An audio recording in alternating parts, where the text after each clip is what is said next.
The original idea for the story came from, actually it was a spark of an idea that came from a news article on CNN over 10 years ago. I'm not going to tell you which article because it would give the game away and spoil the story, but I didn't immediately start writing a story about this, but I suffered a personal loss in my family, and I was interested in exploring the theme of loss, and it kind of gelled around this spark of an idea, but projected 100 years into the future, into this 22nd century anonymous Patagonian state. And out of that idea came this character, Gabby Niner, and this story world, Babushka's story world. So that's where the original idea came from. Well, the pilot is just a stepping stone to the series, really. We have a huge story world that we want to explore in the series, and but we want a proof of concept. We want to show what we can do with this story world. It's a very unusual way in which we're presenting this story world, because it's set in the 22nd century, and there's some crazy technology stuff going on. We wanted to prove that it could work in a shorter format, and that's why we're creating the pilot. In a nutshell. I would say there's three things that are very different about this show. First of all, it's going to look like nothing you've ever seen before. It's going to sound like nothing you've ever heard before, because of this futuristic technology that we're exploring in the story. What we're calling voxing. Basically, the actors' performances will be entirely physical performances. So all of the dialogue is pre-recorded in the studio and then dubbed in post-production, as you would hear a voiceover in traditional filmmaking or TV. And the dialogue will match with the bindis that the characters have embedded into their foreheads from birth. It's now obligatory in this 22nd century to have this bindi technology embedded in your frontal cortex at birth, so that all communications, kind of a form of computer-assisted telepathy, have to pass through the voxing system, passing like your mobile phone up through the satellite network, but in this case down through, passing through what we're calling the voxagon, which is like a futuristic pentagon, to monitor for terrorism activity. So that's the kind of dystopian future that we're living in, where we're extrapolating out from where we are now today with the way in which our communications is being monitored, and we're being more and more restricted in our day-to-day lives by the threat of terrorism. And so we're kind of taking it to the nth degree and showing how eventually this technology can be used, our own technology, against us to inhibit our freedoms and liberties.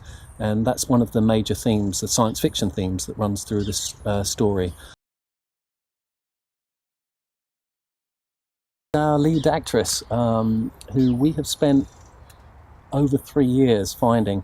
We've been auditioning this during the script development period, and we have literally had well over 100 candidates before us.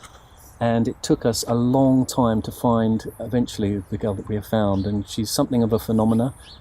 It's not helped that she's the other side of the world. She's over 5,000 miles away in Thailand, but her audition tape just blew us away.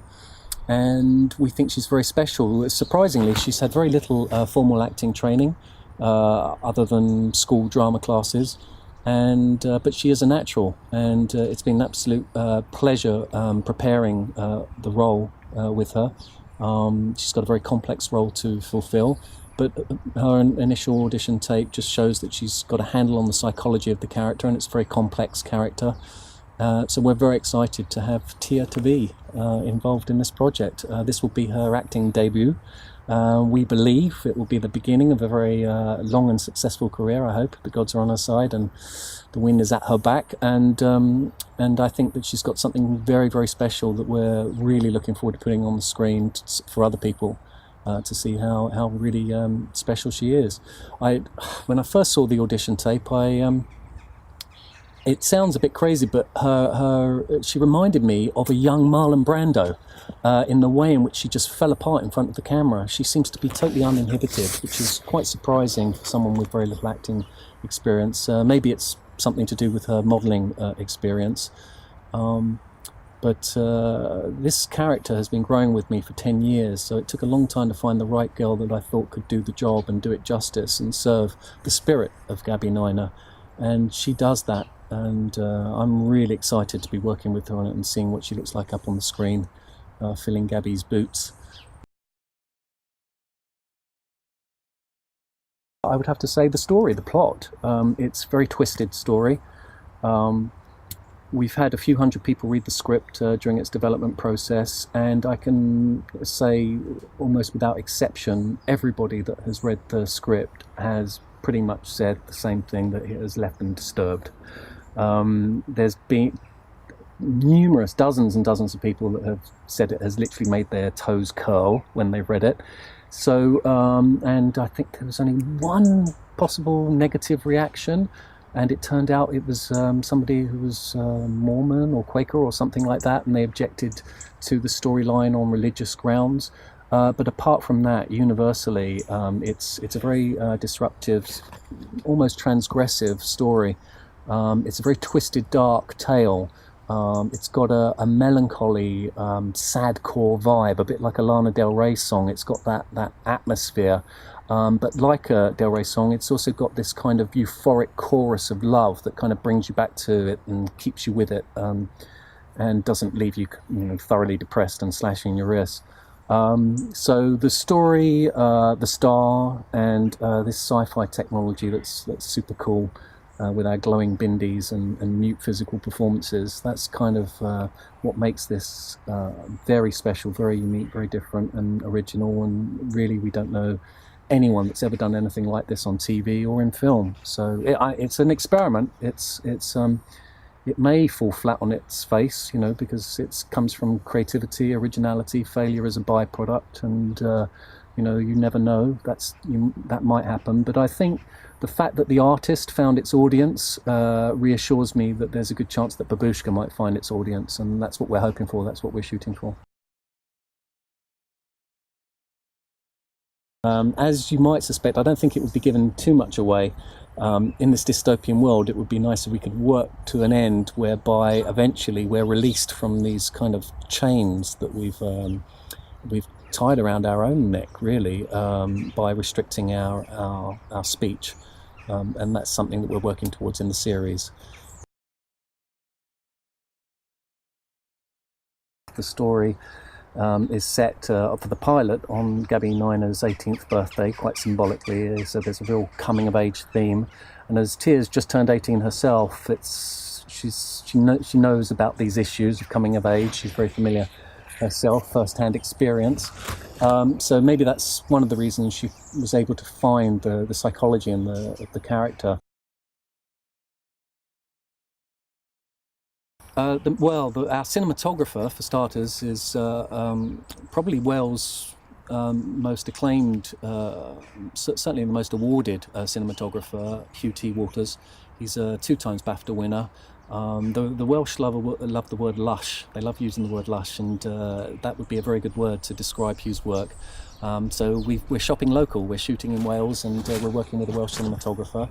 And indeed, our lead male actor is Welsh as well. So it's got a big Welsh bent to the whole thing. Apart from Hugh as our cinematographer, we've got some fantastically talented people on the production design side of things. Yasa, Ukrainian, our production designer, she's just recently graduated from the master's course at the Royal Welsh College of Music and Drama, which is one of the most respected conservatoires in the UK, and which makes it one of the best in the world. We've also got a terrific fashion designer, Lara Quint. She's working on the wardrobe costumes with a number of other designers that are working alongside her, including graduates from Newport's Fashion School. We have a wizard working on our special effects, Miles. He's out of Newport as well, on the MA course there, product design. He's, or Design by Practice is the formal title of the course. He is helping us with all of this clever voxing business. He's created these prototypes of these vox bindies that adhere to the actors' foreheads. They're powered by power supplies that are hidden in the costumes. and he controls the glowing of the bindis on his trackpad on the laptop wirelessly, often from a separate part of the set. If we're working in a house, we've test shot it, and he'll be controlling that with an external monitor in a separate space entirely from the actors.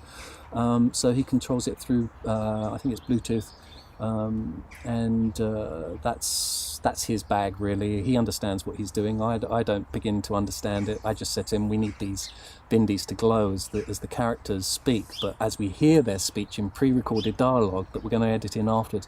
And he can actually refine this technology to pulse with even the syllables of the dialogue as well. So so they'll pulse in rhythm to the dialogue. It's pretty cool stuff. We're actually going to be shooting about 200 miles in that direction in Snowdonia in Wales. We're just on the edge of the Welsh border here today. We're shooting on the top of Mount Snowdon, which is the second highest peak in the UK. Our principal photography is going to be in the village of Portmeirion, which is a very special, unique place.